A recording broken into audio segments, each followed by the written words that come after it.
خبي اللي في ايدك في جيبك وطلعها فاضيه، وان شاء الله محمي من شر العين. وبقدر لعمك كل حاجه مقضيه ان شاء الله. ان شاء الله. استغفر الله. اهرب انت، مسكتك يا حرامي، ده انا هحشك من على وش الارض. ايدك لا بايدك. لا بقول لك ايه، ما تحبرش معايا في الكلام. انت هتستعبط ولا انت نسيتني؟ انا الشناوه اللي لسه مقلبني من كام يوم في الفلوس والعده.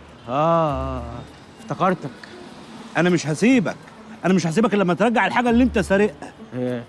مش قلت لك يا شناوي يا ابني اوعى تبهرك اضواء المدينه؟ لا يا اخويا، لا يا اخويا، خلاص ما بقاش اكل معاك الكلام ده.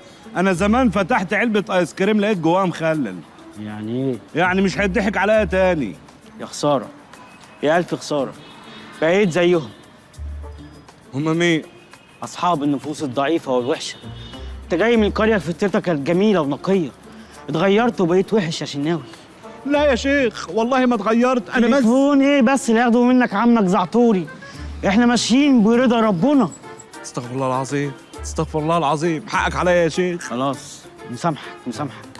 تعالى اريك من شر العين ومن شر وسوسه الشيطان. ماشي خش بسرعه عشان شكلنا مش بخير. زبون النهارده يا عمر.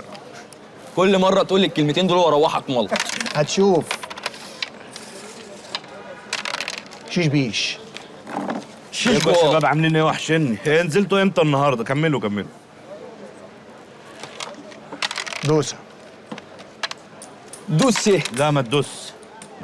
انت تعرفه؟ كمل. دباره. الضم فيها بقى، الضم فيها. الله في انت تعرف. مين ده؟ كمل يا عمر، كمل يا عمر. دش. لا تشت لا والله. ثانيه مش هينفع. هو في ايه يا عم؟ انت عمال تشرب من مشاريب، انت من هنا وشكلك جاي تشتغلنا هنا. لا انا من هنا وعمري ما رحت هنا. طب بقول لك ايه يا جلابيه، القهوه دي فيها قهوجي، ممكن تنادي عليه وتطلب المشاريب اللي انت عايزها. خلاص يا عم بتصغر لي كده ليه؟ في ايه؟ وانا شربت عيل من عيالك؟ خلاص مش عايز منكم حاجه. انت يا ابني. ايوه يا باشا. بكام مشاريب الناس دي كلها؟ 500 جنيه يا ريس.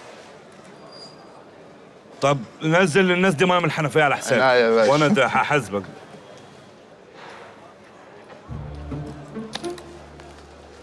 انا اتسرقت تاني. الغي الميه يا ابني، ده انا فريده هتنفخني. العب يا عمر. كمل يا عم.